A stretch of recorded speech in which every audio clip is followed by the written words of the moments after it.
Vorrei partire dagli antipodi per raccontarvi Origini. Ciao a tutti, io sono Federico Fregonese e questo è Albus, il mio gattone, e siamo qui per parlare di Origini e grazie a QDP News per l'opportunità. Fole e batterie che suonano vecchie.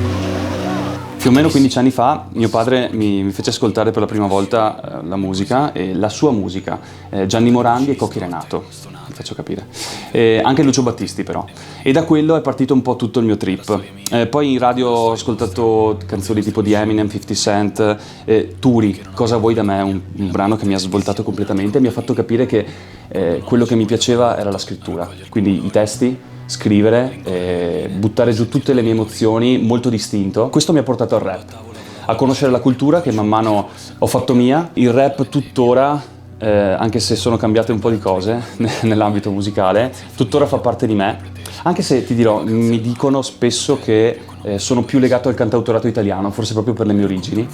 E quindi mi considerano di più io ti dico, mi considerano nel senso le persone che ho accanto, mi dicono tu sei più un cantautore forse rispetto ad un rapper. In campagna, tra gli animali e l'erba acerba, noi che ci sentiamo a casa. Albus, da cosa nasce Origini?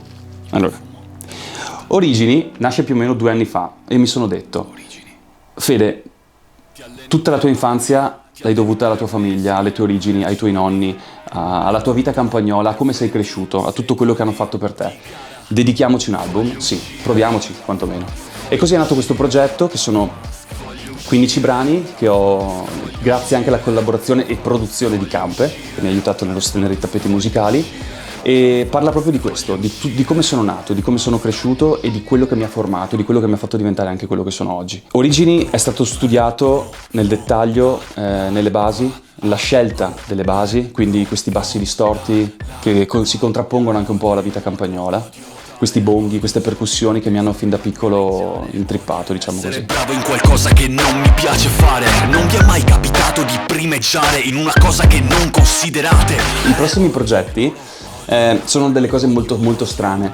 Non voglio dirvi nulla perché escono completamente da quello fatto in precedenza.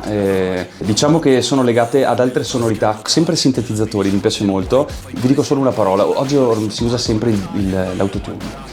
A me non piace particolarmente, però c'è un altro strumento che modifica la voce che mi è sempre piaciuto tantissimo e non è mai stato utilizzato, e si chiama vocoder. Ecco, sto provando ad utilizzarlo un po' di più per far cantare la mia voce, altrimenti la mia voce non canta, non è capace di cantare. Sembra quasi tipo la mia voce presa e psicanalizzata, ecco, è diventata tipo una specie di questo.